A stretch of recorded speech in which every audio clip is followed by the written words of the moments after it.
Member అండి. ఒకసారి ఎందుకంటే ఒక మంచి విషయం చెప్పాలి ఆయన గురించి, అందుకని ఒకసారి చక్కగా పాదాలకు దండం పెట్టుకుంటానని అడిగాను నేను. ఆయన తిరస్కరించారు. కానీ ఎందుకు అది జరిగిందంటే అయోధ్యకి పాదయాత్ర చేసుకుంటూ వెళ్ళాడండి.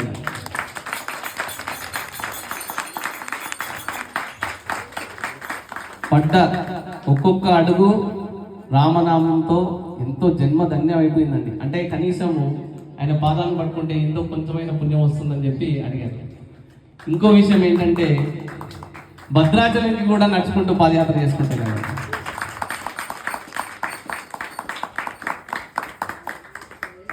అలాగే శబరిమలై కొండకు కూడా పాదయాత్ర చేసుకుంటున్నాడు.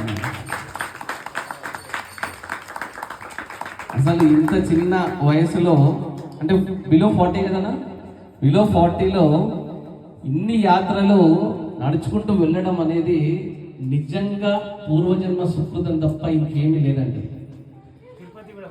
తిరుపతి కూడా నడుచుకుంటూ వెళ్ళాడండి. మనము ఇలా ఏం చేద్దామంటే ఆయన తిరుపతికి నడుచుకుంటూ వెళ్ళాడు కాబట్టి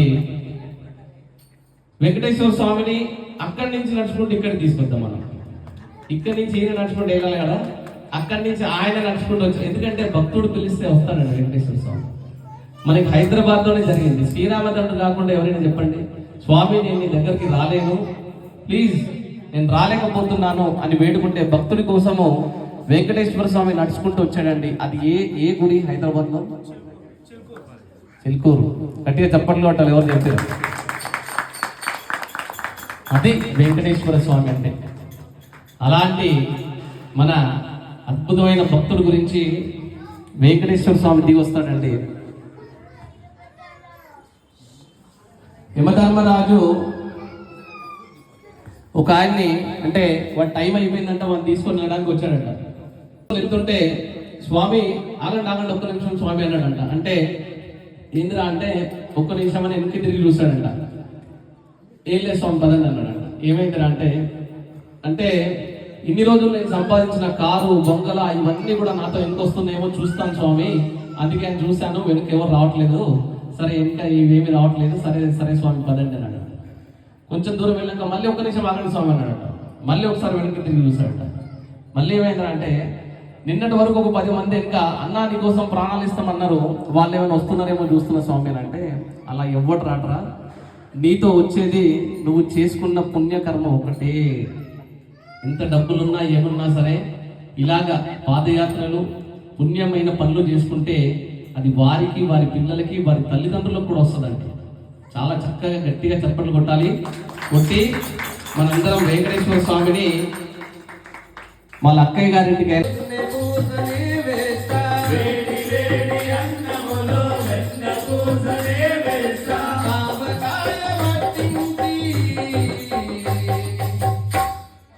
దగ్గరుండి తినిపిస్తా, ఒక్కసారి రావాలని స్వామి, ఎన్నాళ్ళగా పిలుస్తుంటే స్వామి, స్వామి ఒక్కసారి రావాలని స్వామి, ఎన్నాళ్ళుగా పిలుస్తుంటే స్వామి, పన్ను తెచ్చి పెట్టేందుకు శబరమ్మను గాను నేను, పన్ను తెచ్చి పెట్టేందుకు శబరమ్మను గాను నేను, పన్ను తెచ్చి పెట్టేందుకు శబరమ్మను గాను నేను, పన్ను తెచ్చి పెట్టేందుకు శబరమ్మను గాను నేను, బలహారాలిచ్చేందుకు మహారాజును గాను నేను, బలహారాలిచ్చేందుకు మహారాజును గాను నేను, బలహారాలిచ్చేందుకు మహారాజును గాను నేను. ఎప్పుడు చెప్పుకునే మంచి విషయమే.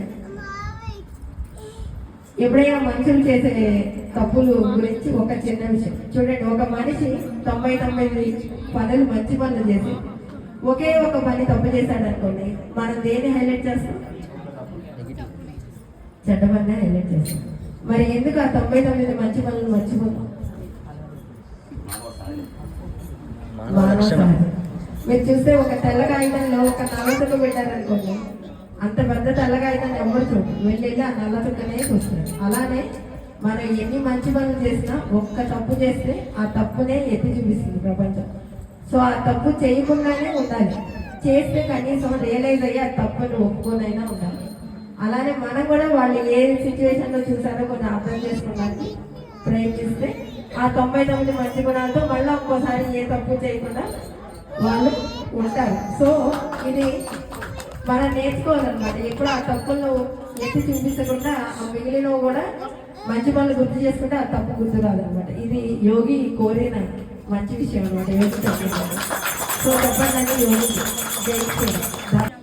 ఇప్పుడు మనం చేయాలంటే, ఇలాంటి పనులన్నీ చేయాలంటే, ఈ స్వామి చెప్పిన పనులన్నీ చేయాలంటే గురువులు అవసరం ఉంది మనకి. ఎంత మనకి తెలిసినా కానీ గురువులు తప్పనిసరిగా గురువులు చెప్పింది చేయాలి. ఒక చిన్న కథ ద్వారా గురువుల యొక్క ప్రాముఖ్యత చెప్తానండి. పూర్వకాలం అంటే ఈ బస్సులు ఇవి రానికి ముందు ఓడలో ఒక వ్యాపారి, ఒక జమీందారు, ఒక గురువు గారు ముగ్గురు ప్రయాణం చేస్తున్నారు. సముద్రంలో వెళ్తుంటే ఈలోపు కొంతమంది దొంగలు గుంపు వచ్చారు. సరే మొత్తం అందరినీ కొట్టబోతుంటే వద్దు ఒక ఒప్పందం చేసుకుందాం, మీరు మనం అందరం కలిపి కొట్టడం తీసుకోవడం ఎందుకు, మేము కొన్ని వస్తువులు సముద్రంలో వేస్తాం, అవి తీసుకొస్తే కనుక మీరు గెలిచినట్టు, తీసుకురాకపోతే మీరు ఓడిపోయినట్టు. మీరు గెలిస్తే నా దగ్గర వస్తువులన్నీ ఇచ్చేస్తాం, ఎటువంటి గొడవలు లేకుండా, ఎవరిని కొట్టకుండా చంపకుండా. ఒకవేళ తీసుకురాకపోతే మీరు వెళ్ళిపోవాలి. ఓకే, ఇద్దరు ఒప్పుకున్నారు. ఫస్ట్ జమీందారు గారు చేతికున్న కడియాన్ని తీసి సముద్రంలో పడేశారు. వాళ్ళ గుంపులో ఆల్రెడీ గజ ఈతగాళ్ళు ఉంటారు, కిందకి వెళ్ళి తీసుకొచ్చి మేమే గెలిచామన్నారు. లేదు ఇంక ఇద్దరు ఉన్నారు అని చెప్పి రెండోది రత్నం వ్యాపారం దగ్గరికి వచ్చాడు. ఆయన కొన్ని రత్నాలు కింద వేసేసాడు. రెండో వడిలు అది కూడా తీసుకొచ్చాడు. ఇక కాపాడటం గురువు గారి వంతు అయింది. అందరూ గురువు గారి వంక చూస్తున్నారు. లాస్ట్ అందరూ టెన్షన్గా చూస్తుంటే గురువు గారు తన కమండలో నీళ్లు తీసుకుని సముద్రంలో పోసాడు. ఇవి తీసుకుందామని చెప్పాడు. ఇంకెక్కడ తెస్తారు వాళ్ళు? అందుకని తెలివి కావాలి. గురువుల యొక్క మనకి ఆయన ఆలోచన కావాలి. అటువంటి క్లిష్ట సమయంలో కూడా వాళ్ళ ఆలోచన మనకి ముందుండి నడిపించాలండి. అందరూ గురువులు ఖచ్చితంగా గురువుని నమ్మాలండి. గురువులు ఉంటేనే మనం ఇలాంటి ముందుకు వెళ్తాము. జై శ్రీరామ్.